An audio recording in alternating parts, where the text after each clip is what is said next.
Depuis le 21 mai 2024, le Togo est sans gouvernement officiel suite à la démission de l'équipe ministérielle. Le président de la République a chargé les ministres démissionnaires de gérer les affaires courantes jusqu'à la formation d'un nouveau gouvernement. Cette gestion est encadrée par des règles strictes qui limitent leurs actions. Le traitement des affaires courantes permet aux ministres de continuer à exercer leurs compétences respectives, tout en restreignant leur champ d'action. Cette gestion se divise en trois grandes catégories, toutes cruciales pour la continuité de l'État. Les affaires usuelles. Ces tâches routinières et répétitives assurent le fonctionnement normal et ininterrompu des différents services, institutions et administrations sous la responsabilité des ministres. Elles garantissent la continuité du service public aux usagers. Les affaires en cours.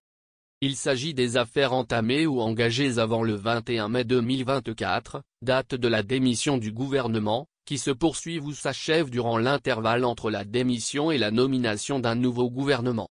Les affaires urgentes. Ces affaires nécessitent une prise en charge immédiate en raison des périls, des risques et des conséquences irrémédiables que leur négligence pourrait causer. Elles couvrent des domaines comme la défense nationale, la sécurité et la protection civile, l'administration territoriale, les affaires étrangères, les finances et l'économie. Les ministres en charge de ces missions conservent la plénitude de leurs compétences et rendent régulièrement compte au président de la République et au ministre secrétaire général du gouvernement. Des limites strictes. En vertu de leur rôle intérimaire, les membres du gouvernement ne peuvent prendre certaines initiatives sans l'autorisation expresse du président de la République. Parmi les restrictions imposées, ils ne peuvent engager de nouveaux engagements financiers ou budgétaires. Lancer de nouvelles procédures de passation de la commande publique. Commencer ou inaugurer de nouvelles activités non entamées avant la démission du gouvernement, même si elles étaient programmées antérieurement.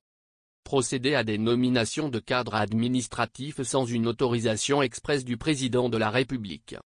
Prendre des initiatives de nature politique importante ou traiter des dossiers en souffrance avant la démission, sauf en cas d'urgence.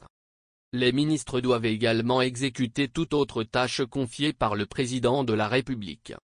En attendant la nomination d'un nouveau Premier ministre et la formation du nouveau gouvernement, les ministres en charge des affaires courantes doivent scrupuleusement respecter ces dispositions.